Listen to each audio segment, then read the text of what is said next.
First through the doors today is Michelle and daughter Caitlin, who are trundling in a huge family heirloom. It's more than just an antique. It's an amazing thing that was handmade, and we're really excited to have it repaired today. It just needs a bit of love and TLC. This is a doll's house. This was handmade by my mum's Uncle Rupert in the mid-1960s as a gift for Mum when she was about 5 years old. It is all perfectly to scale, and it is, I believe, a Georgian-inspired design. It's so well crafted, like every little detail. Was Rupert a craftsman? It was a hobby. He just loved it. He never had any kids of his own. The fact that he made this for me and just the detail, how perfect it is, was humbling in many ways. There's nothing like it. I believe it took eight or 11 or something crazy amount of months to actually create. But then the fridge door opens and you can pull out the little drawers and you can put little treasures and things in there. Actually, Uncle Rupert was interviewed and... Oh, look at that. Yeah, it has a little story about Women's Day, 1965. September 1965. So, ladies, what do you want us to really focus on? I think it would be amazing if the lights could come on. There's a light in every room. Is it? And yet none of them work. Hasn't worked for a long time. Hasn't worked I've never seen the lights work. Priority number one then, we'll go with lights. And there's a fair few bits and pieces that have been kind of knocked and damaged and dinged. What is its current situation? Where's it living? So currently the doll's house resides with Mum. The plan is that, once it's all done up again and it's back to its former glory, it would be able to come and live with me. My husband and I are expecting our first in just 5 short weeks, a little girl. 5 weeks. When my daughter's born, she'll be able to get to have the same kind of memories that I got to have and that Mum got to have before me. If I talk about it too much, I may cry. The pregnancy hormones are very real.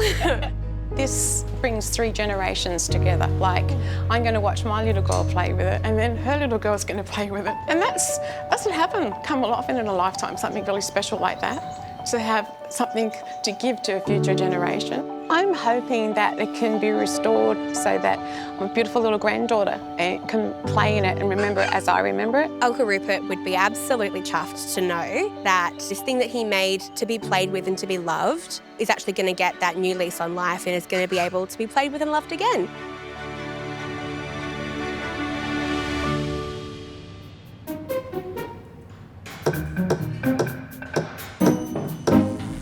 Electrical technician Paul is preparing to test the lights inside the dollhouse.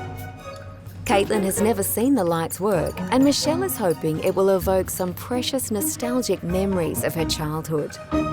These great big fat mitts, I couldn't get up into the little light fittings. So I found a bit of tube that was just right, and I can slip that on the globe, and now I can go up in here and I can install the globe. The lights turning on is dependent on the condition of the original wiring. So hopefully Uncle Rupert's craftsmanship has stood the test of time. So we've got the light globes in, we've got the power connection ready to go. The next step, see if it works. When I flick the switch, anything could really happen. We're not sure. It could go bang and a puff of smoke comes out the chimney. We're not even sure about that. Ah, look at that. There's one floor. Ah, beautiful. Look at that. Bright, clean light, just like a normal house. They're going to be so happy when they see this. I've wired a lot of houses. I definitely have never wired a doll's house before. I can put that on my list of resume. Now that the lights are working, Paul wants to put his creative skills to the test and do something special for Caitlin and Michelle. Try and make a little light shade for the front light. We don't want the light shining in our face, so there's a few different ways we could do it, but I was thinking a little light like that, with a little bit of light coming through and the rest washing down. But we'll give that a test, see what it looks like.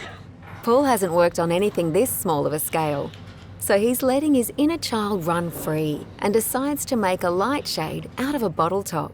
I think the tool I use the most in the entire world is my Swiss Army knife. So, bop, bop, bop, bom. Dee-dee. Ah, that's not bad. Beautiful.